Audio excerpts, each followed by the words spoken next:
4차 산업혁명과 디지털 시대를 맞아 우리 교육의 모습도 바뀌고 있습니다.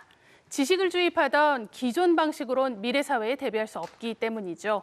다양한 교육 자원을 주도적으로 연결해 주변 환경에 대응하는 평생학습이 대안으로 떠오르고 있습니다. 국가평생교육진흥원의 강대중 원장과 자세한 얘기 나눠보겠습니다. 원장님 안녕하세요. 안녕하세요. 네, 코로나 위기 속에 우리 교육에도 정말 큰 변화가 있었습니다. 우리 온라인으로 지식을 공유하는 문화가 확산됐는데요. 평생학습의 관점에서 보면 좀 어떤 변화가 있었을까요? 네, 말씀하신 대로 온라인 전환, 디지털 전환이 평생학습 분야에서도 매우 넓게 또 질적으로도 아주 수준 높게 진행이 됐다고 볼 수 있겠습니다.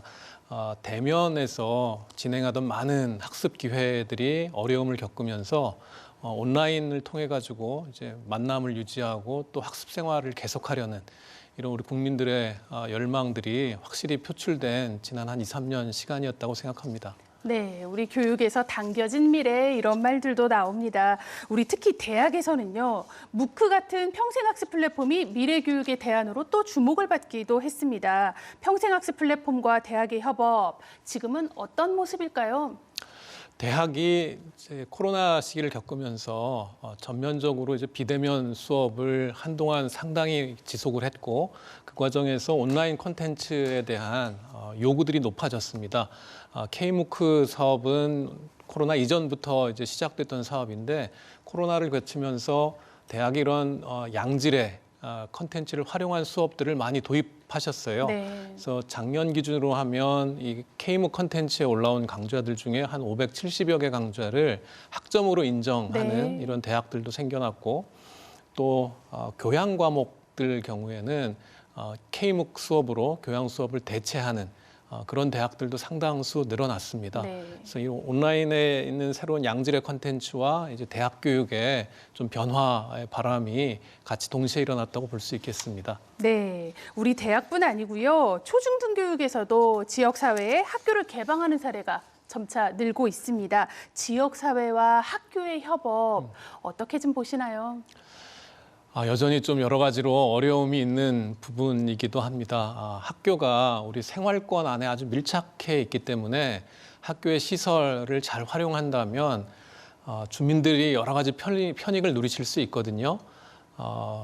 가까운 이 고양시에 있는데 네. 원흥 초등학교라고 원흥초등학교요. 네. 최근에 이제 도심지 개발하면서 새로 생긴 학교인데 학교의 일부 공간을 이제 지역 주민들에게 평생학습센터로 개방을 해주셨습니다. 고양시에서 여러 가지 재정 지원을 하면서 프로그램을 운영하고 있는데요. 그런 사례들이 우리 사회에 조금 더 확산이 됐으면 좋겠습니다. 일부 이제 초등학교를 증축할 때, 또 개축할 때, 또 도심지를 개발하면서 학교가 생기는 신축 학교들에는 지역 주민들이 같이 활용할 수 있는 이런 평생교육 프로그램 운영하는 시설과 공간들이 같이 좀 배치될 수 있도록 좀 노력을 했으면 좋겠습니다. 특별히 이게 외국 같은 경우는 네. 이런 사례들이 많이 보편화되어 있는 도시 국가들이 많이 있습니다.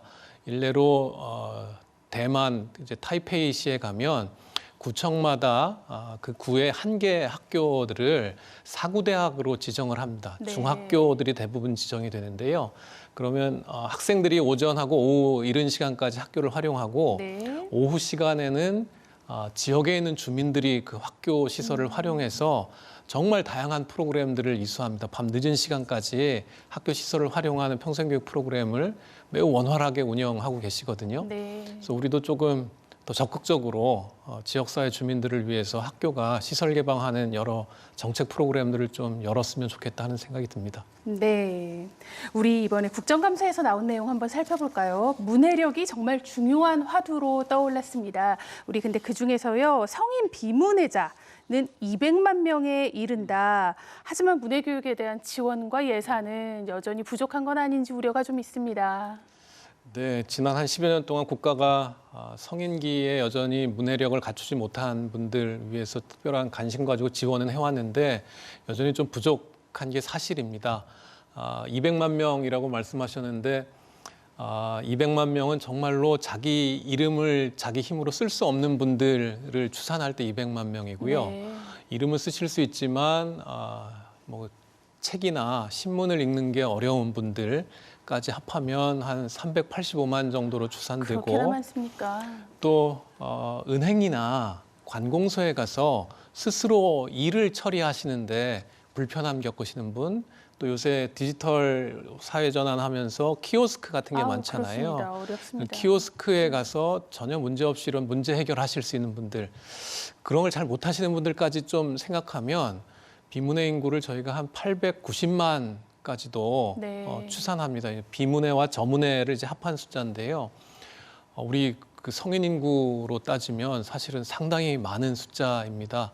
근데 지금 국가에서 문해 교육을 통해 가지고 지원하는 숫자는 약 7만 명 정도로 추산해서 저희 생각에는 원하시는 성인들에게는 좀 문해 교육의 기회를 좀 최대한 보장하기 위해서는 좀 더 적극적으로 국회에서 또 교육부에서 평생교육 특히 문해교육 예산을 좀 확장해 주셨으면 하는 바람이 있습니다. 네, 원하는 사람은 누구나 네. 교육받을 수 있도록 그런 말씀이셨습니다.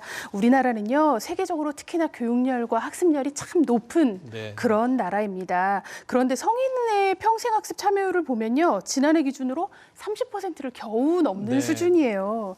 원인이 뭐라고 보십니까? 성인의 평생학습 참여율 조사를 저희가 2000년 후반부터 했습니다. 2007년, 8년부터 시작을 했는데요. 그 무렵에 조사했을 때 한 28%였습니다. 국가적으로 투자를 많이 해서 그러니까 코로나 이전 시기에 한 40여 %까지도 높아졌습니다. 그런데 네. 코로나를 겪으면서 한 10여 % 정도 급감한 그랬군요. 수치입니다. 네. 그래서 다시 어쩌면 10여 년 동안 노력해온 것들이 원점 복귀한 상황인데요. 10명 중에 3명에서 4명 정도 평생학습 참여하고 있는 것은 유럽에 있는 좀 우리가 본받고자 하는 선진 국가들 있지 않습니까? 네. 그런 국가들에 비하면 여전히 많이 낮은 수치입니다. 네. 대개 50%에서 60% 정도가 외국의 이제 선진 국가들의 참여율인데요. 우리도 그렇게 참여하기 위해서는 조금 더 그 국가의 정책적인 지원, 특별히 어려움을 겪고 계신 분들, 그래서 학령기에 교육 기회를 놓치신 분들에게 우선적인 기회도 드리고 네. 또 온라인을 통한 이런 기회 확장 이런 것들을 좀 다각적으로 모색해야 되지 않을까 이렇게 생각합니다.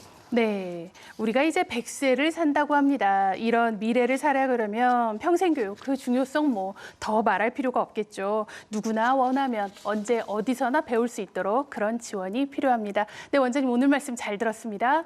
감사합니다.